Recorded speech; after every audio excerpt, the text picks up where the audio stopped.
Well, also making headlines, a deadly security breach at Mar-a-Lago over the weekend. New details are now emerging about the man accused of traveling across state lines to the president's Palm Beach home, armed with a shotgun and a gas can. Let's get over to Liz with the very latest on the investigation. Well, Jim, 21-year-old Austin Tucker Martin reportedly walked through an open gate at Mar-a-Lago early yesterday morning before he was shot and killed by Palm Beach County deputies and Secret Service. Martin was reported missing the day before by his family in Carthage, North Carolina.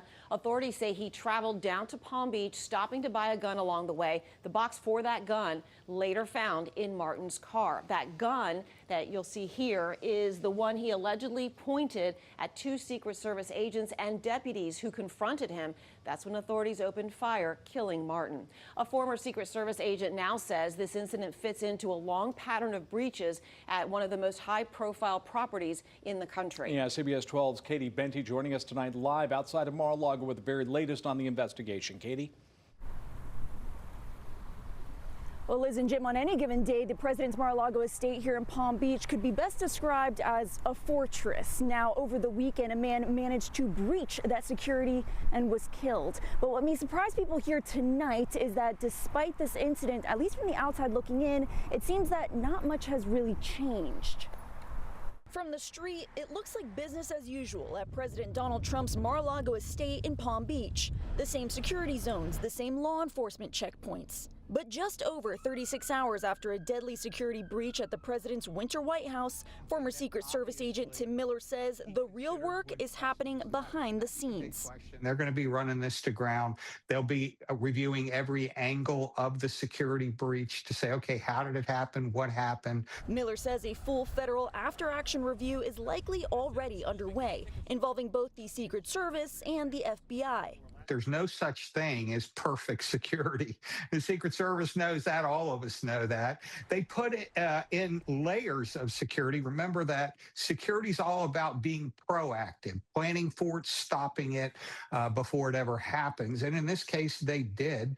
That response came just after 1:30 Sunday morning when investigators say a man crossed into the secure perimeter of Mar-a-Lago, armed with a shotgun and carrying a gas can. Authorities say he dropped the gas can but then raised the shotgun toward officers. Agents opened fire. The man, a 21-year-old Austin Tucker Martin of North Carolina, was pronounced dead at the scene.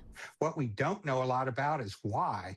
It seems strange to all of us. Investigators confirm Martin had no known criminal history and had been reported missing days earlier. Public records also show his name tied to an LLC, Fresh Sky Illustrations, opened last year, selling hand-drawn illustrations of golf courses. All of it now part of an ongoing FBI investigation as agents work to understand why he came to Florida, why Mar-a-Lago, and what his intent was. Now, no officers were injured during the shooting, and the president was actually in Washington at the time. Reporting live in Palm Beach, Katie Benty, CBS 12 News.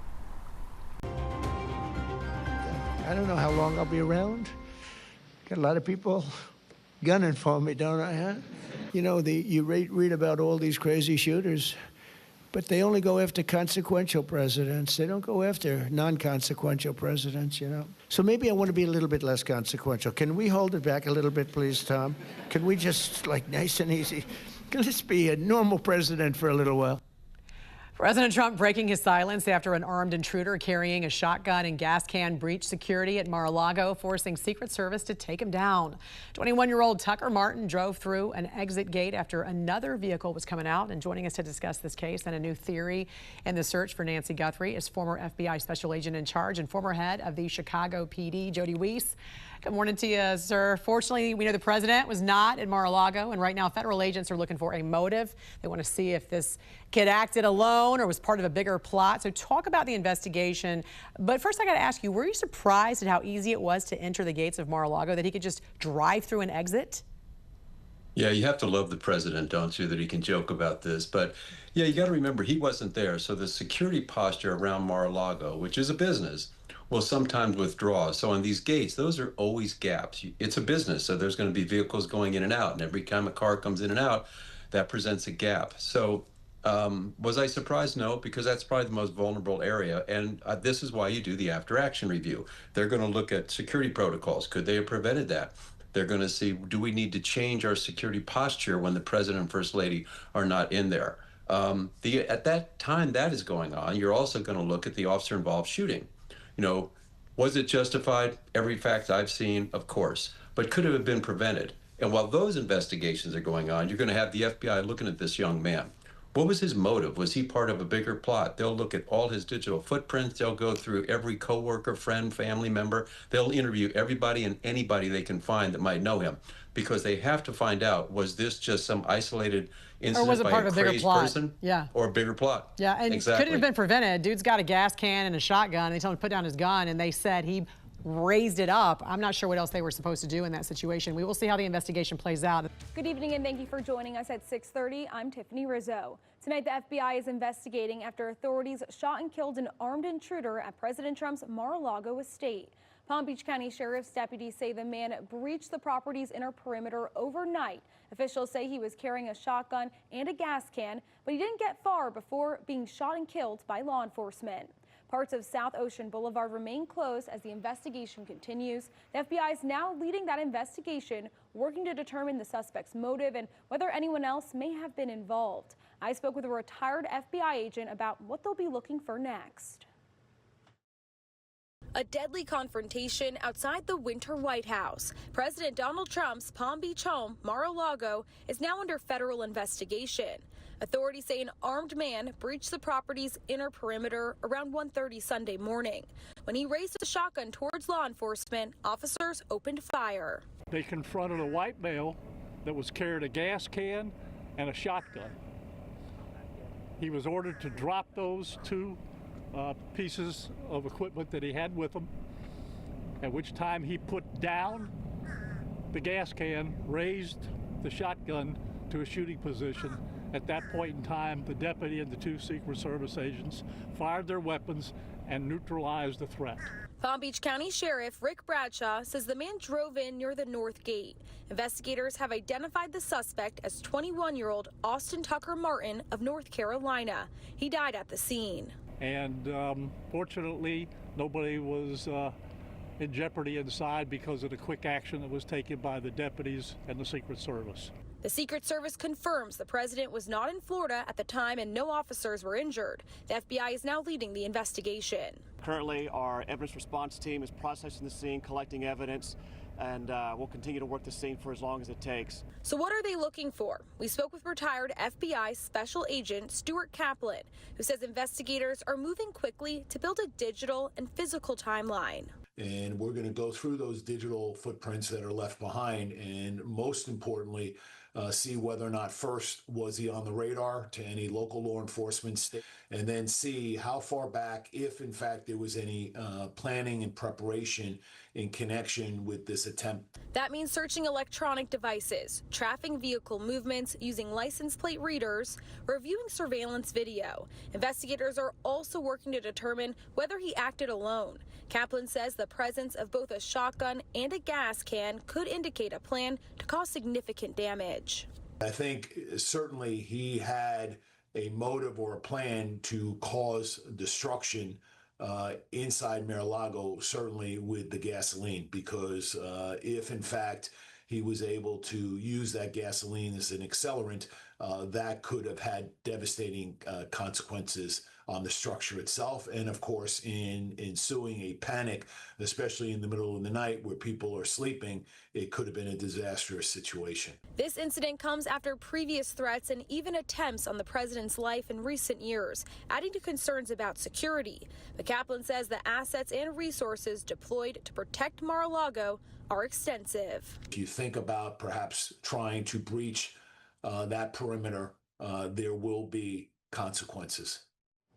Reaction is also coming in from local political leaders. Carl Casillo, chairman of the Republican Party of Palm Beach County, says this incident raises concerns about political violence and rhetoric. Casillo also called on the Department of Justice to take action against anyone he says is inciting violence.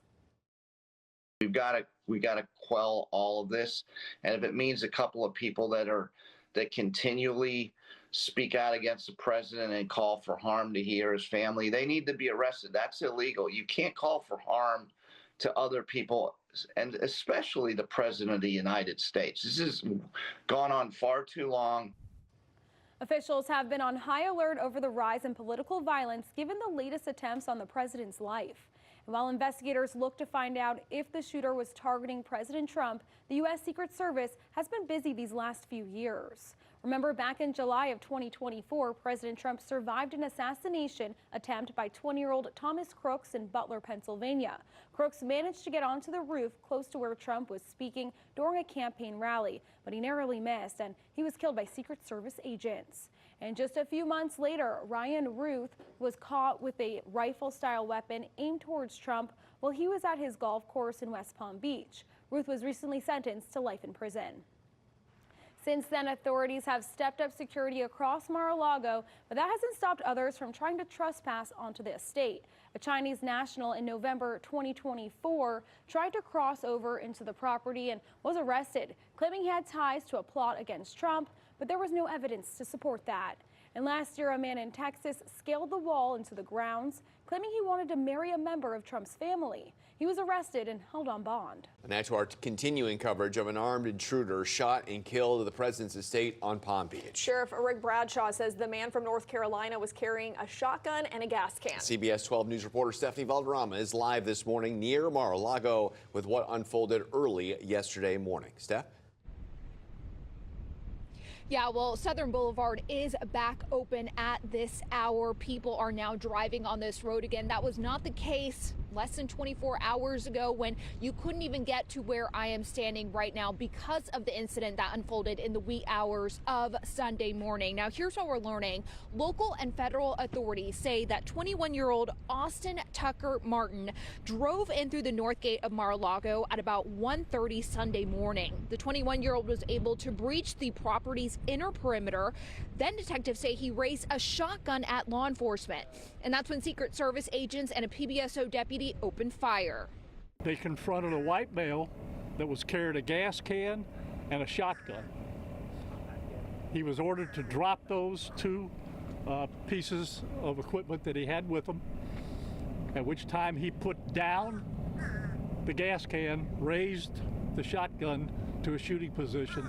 At that point in time, the deputy and the two Secret Service agents fired their weapons and neutralized the threat. So as for what is next in this investigation, experts tell CBS 12 News that it's possible the FBI is now working to determine if this 21-year-old did act alone. Now, we have confirmed at this hour that the president and first lady were not here at Mar-a-Lago when this unfolded. Matt, Sam, back to you.